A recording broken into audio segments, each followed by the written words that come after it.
Hey guys, Coach here. Hey, you know something? A landscape lighting system is really kind of a luxury item for some people. Now, with that being said, there's a lot of people out there that have landscape lighting, low voltage landscape lighting systems. And what I have found is with a preventative maintenance approach, you can make that system last 2, 4, and 10 times longer than if you just get it and forget it. Well, that's what we're covering here today. Landscape lighting inspection, maintenance, and repair, and I hope you stay with me. Be right back.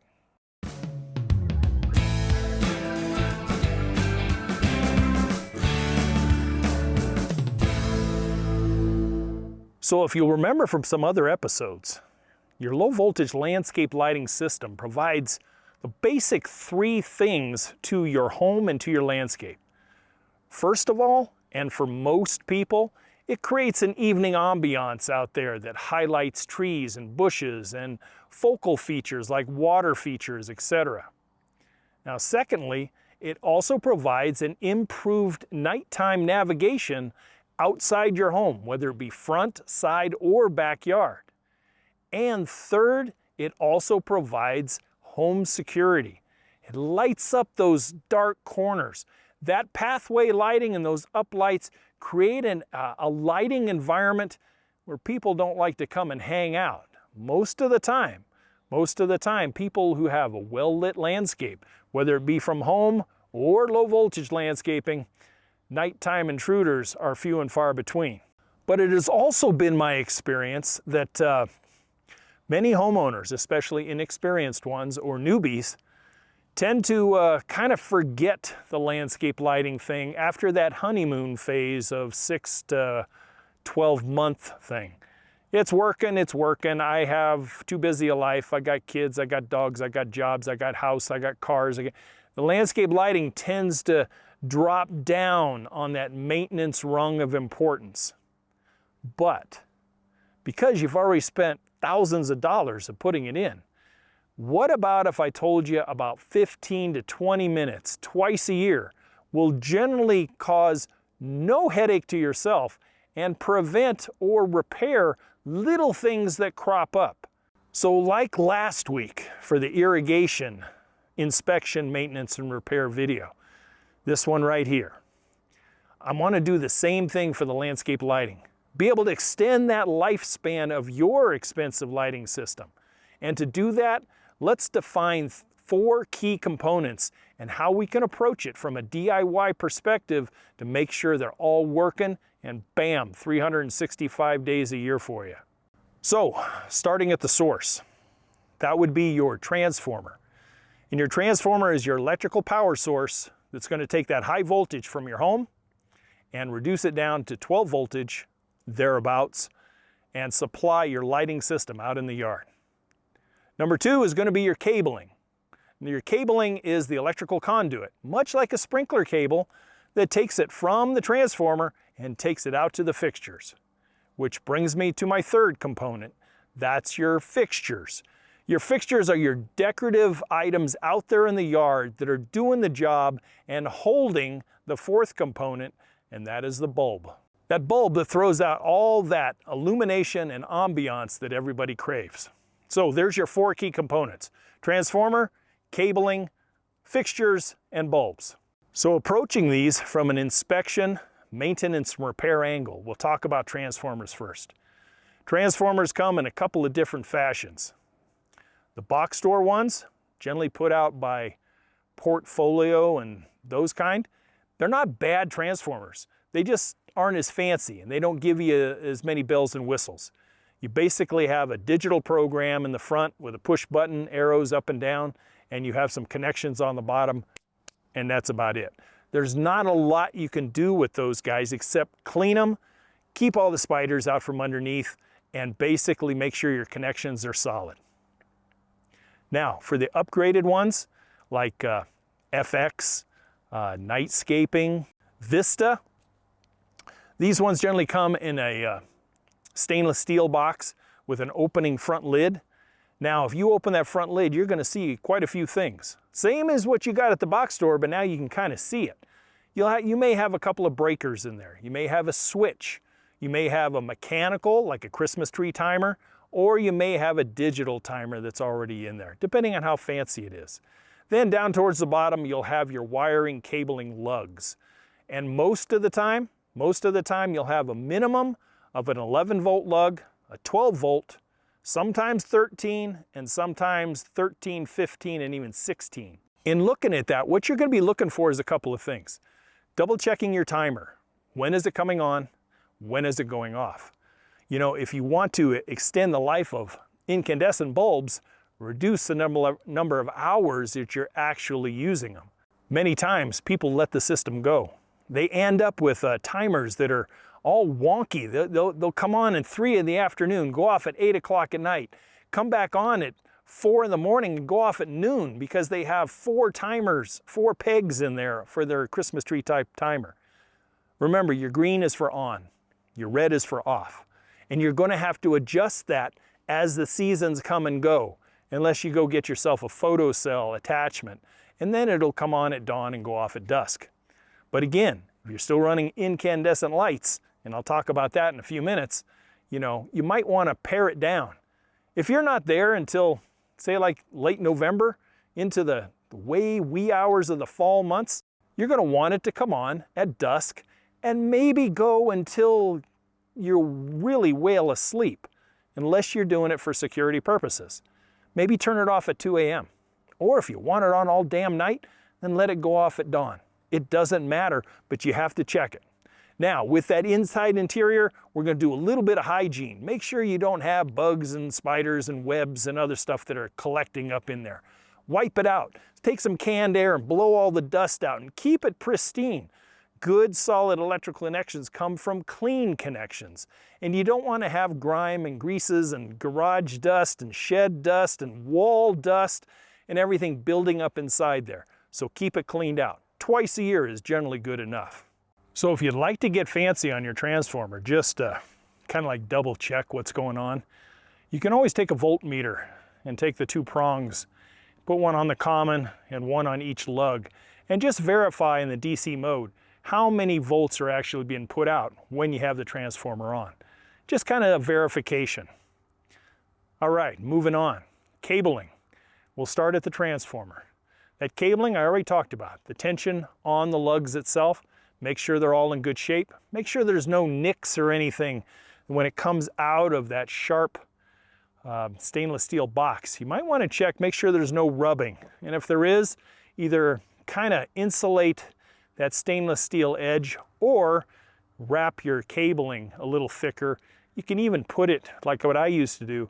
I used to put it in PVC pipe as it came into the box and then up into the lugs, and then that pipe went down underneath the ground however many inches, 4 or 6 inches, and it always protected that whole area, and it also kind of dressed it up a little bit too. So something to think about.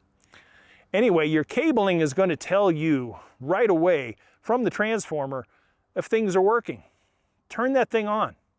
Go out to each fixture and take a look at the fixture. Is everything on? If it is, you know your cabling is good and you don't have to do anything more. But if you find out something's wrong, then you got another issue. And that brings us to number 3, our fixtures. Fixtures are that beautiful decorative looking metallic, sometimes plastic, that we get when they're brand new. And they're always nice and shiny with a nice powder coat finish or a black finish on them. And they really look good. But that does not last for long unless you do a couple of things. Now, when I first started, I admit, I used the Malibu systems, and although they were okay, they didn't have the longevity. And as my professionalism grew, I kind of went away from the Malibu systems and I went off into the more, the higher end stuff. And as a result, I got into brass and metallic fixtures. And I really found it was great if you kind of treated them like a car finish.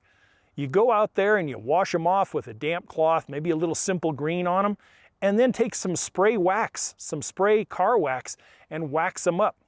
Try to, on some of the uplights, if you have uplights where sprinkler water is sitting on that lens, take a little CLR, and maybe a little bit of 4/0 steel wool, and you can kind of clean that stuff off twice a year so it doesn't build up.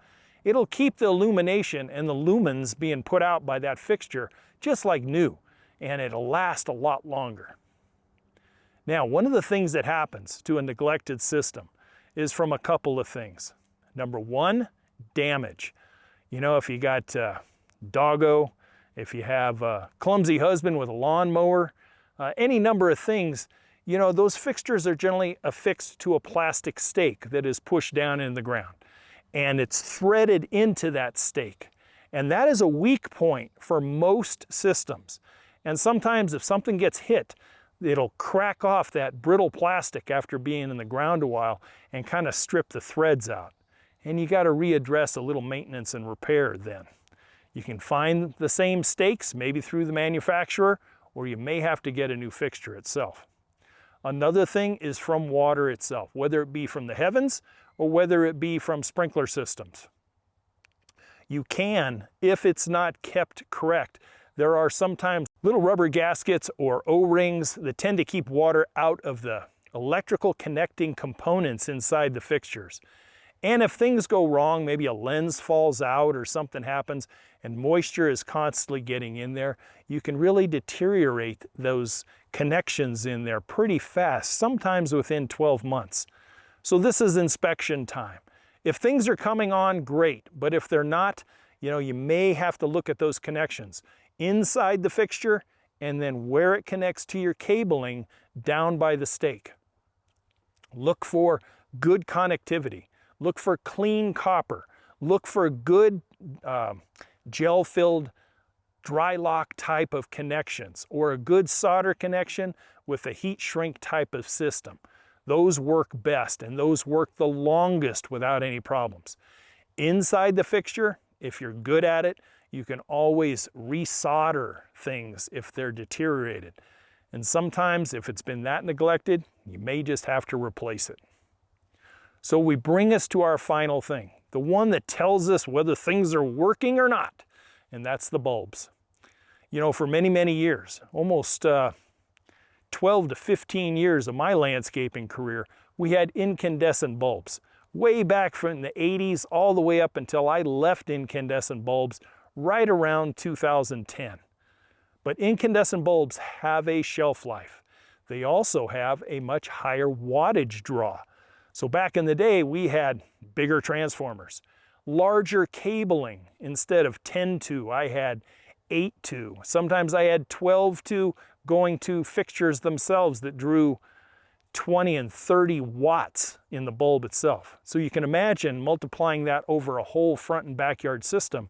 That transformer was working, and I put in several 900-watt transformers just to supply a front and backyard. In this day and age, if your incandescent bulb is working, perfect. All I would suggest is while the system is off, go in there with a dry cloth, a microfiber, and just kind of clean underneath that fixture and wipe off that bulb. Then turn the system back on and make sure everything's still working. Most path lights back in the day, they were just the wedge-based incandescent bulbs. Nowadays, we have kind of migrated away from that. We've got into LED systems. And LED bulbs used to be kind of expensive. You know, instead of a $1.99 incandescent uplight bulb that generally ran, you know, like a couple of $3. Now I was buying LEDs that were probably more like $7 to $9 a piece. And although you have a cost up front element that's built in there, you save it back in a couple of ways. Number one, with LED bulbs, the dependability and the longevity of those bulbs are much more improved. So instead of a lifespan of 2 years or less for an incandescent bulb, you may have 3 to 5 years or more for a good, well-maintained LED fixture and bulb. You also save it from lower cost on your transformer because you won't need a larger one, lower cost on cabling because you won't need as much cable because you can put a few more fixtures on each cable. Don't overload it, but you can put a few more. And then you have the longevity of the bulb itself that's going to last 5, 6, 10 times longer than that one incandescent bulb. So consider that. So when it comes to your system, you know, and you're doing a this fixture ain't working coach, it's a disassembly to start with. We start with the bulb itself. If you put a new bulb in and it's still not working, then maybe the fixture. You may have to expose some internal parts or go down to your connections down below. Remember your little voltmeter. If you have your cabling leg coming into that fixture, put your 2 prongs on there. Do you have voltage? Do you have voltage to that? And then hook them back up again with fresh new cuts, fresh new dry lock connections, and then put a new bulb in. 90% of the time, that's all it's going to take, unless the fixture has gone bad from deterioration. Then you might just have to replace it. So when it comes to that luxury item of landscape lighting, just pay attention to those 4 key components: transformer, cabling, fixtures, and bulbs. If you pay attention to them twice a year, chances are you will spend very little money from year to year, as opposed to things going bad and you having to replace the whole thing, or you just scrap it. And what a waste of money that would be. Guys, that's what I got for you. Hey, if you liked this one, you really like that irrigation checkoff that I did last week, also check out the plan of the week. The website, it's still there for you. Check out the DIY course if you're thinking about a new landscape project for yourself, or a great housewarming party for someone in your inner circle that's just moving into a home. As always, to your landscape success. I look forward to seeing you next week. Thanks for sticking with me. If you've got this far, please consider subscribing. Why sit here and go through the whole video? It doesn't cost you anything, and it sure helps Coach and Meister out a lot when it comes to subscription increase. It really does. Thanks again. Catch you next week. Bye for now.